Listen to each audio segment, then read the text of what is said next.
Hello, I just watched this video here.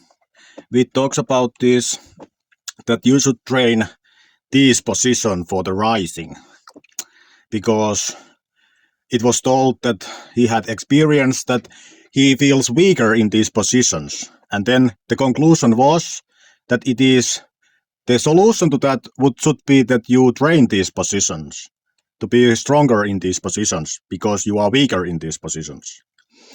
But let's consider some points about this. And this is not to be picking on Voice of Arm Wrestling channel. I'm just making a general information video on the topic in good spirit.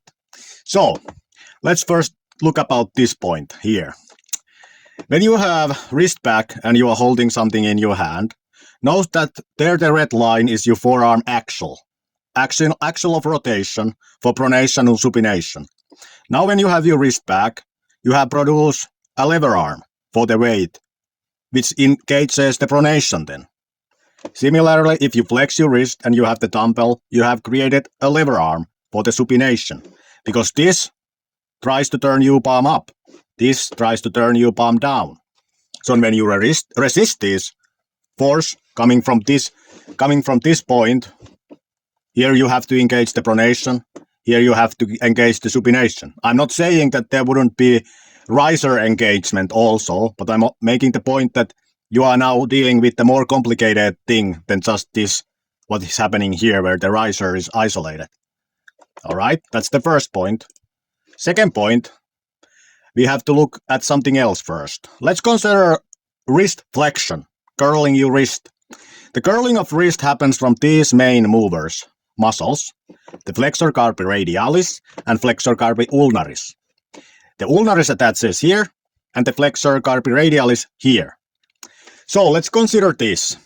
If you have a load in the middle of the hand, these both contribute lifting it equally. But if you put a load here in your pinky finger side, now most of the load is in this tendon. So you would expect that you are weaker now, since most of the load is paired by only one of the tendons. Similarly, if you put the weight here on the green dot, now most of the load is paired by this tendon, the flexor carpi radialis. So again, you are expected to be weaker here. The same happens here if you are doing the radial deviation and you have the mass in the center of the palm, produces the same effect as if you would have the load here, meaning that now most of the load goes to this tendon. If you are doing the ulnar deviation and you have the mass in the center of the palm, most of the load goes to this tendon.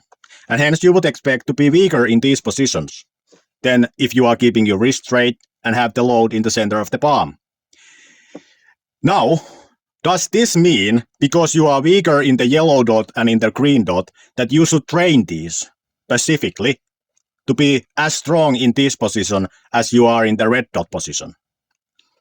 No, in my opinion, because you should understand that now you have disadvantaged one of the tendons, and most of the load is only on one tendon, right? It's objectively impossible to be as strong in the green dot and yellow dot as you are in the red dot, because in the red dot, both of the tendons contribute equally, whereas in the yellow and green, only one tendon is contributing with the full force, while the other is disadvantaged.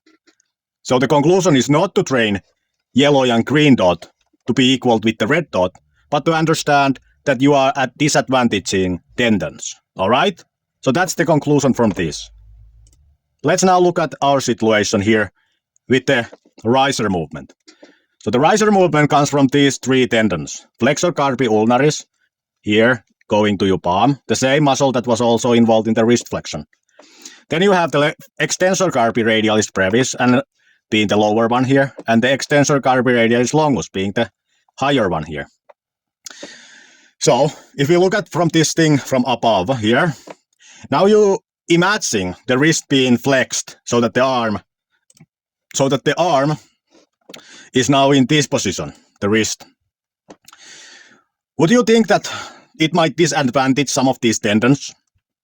Maybe these tendons, might get disadvantaged, because basically they are now going a longer distance since this distance increases. The same thing, if you are bending your wrist to this direction, this tendon might get disadvantaged because it's now going a longer distance to this point of that it is trying to pull. It's basically increasing the lever arm. If you look at this image here, now the lever arm is this much for the wrist, the riser muscles. And if you bend your arm back in this direction, this point here moves here, which is then further away from this point where they are pulling, kind of. You know? So it increases the lever arm for these tendons. Same thing happens if you turn your wrist back here. For this, if you look at this distance here and consider what happens if the wrist turns back, this distance all would for sure increase. Again, it disadvantages this tendon. So does this really mean that you should train then these positions? Or does it mean that you should understand that you are disadvantaging tendons and hence it is expectable to be weaker in these positions? And also the fact that now you are making a compound movement where you have supination involvement or pronation involvement. So I disagree that from the observation that you are weaker in this position, the conclusion that you should train these positions follows. In my opinion, what follows is rather the observation that you are disadvantaging tendons, and hence it's assumable and obvious that you are weaker in these positions, as was the case with this example. You know? Not trying to say that I'm not just picking on him just as general information, observation, and contribution to the conversation. This video is meant to be. Yes, you can do this if you want, but note that you will never be as strong in this position as you are in this straight wrist position. Because 1 or 2 tendons can never be as strong as 3 tendons. When the other tendons are disadvantaged. It's impossible. Impossible. All right, that's all. Bye.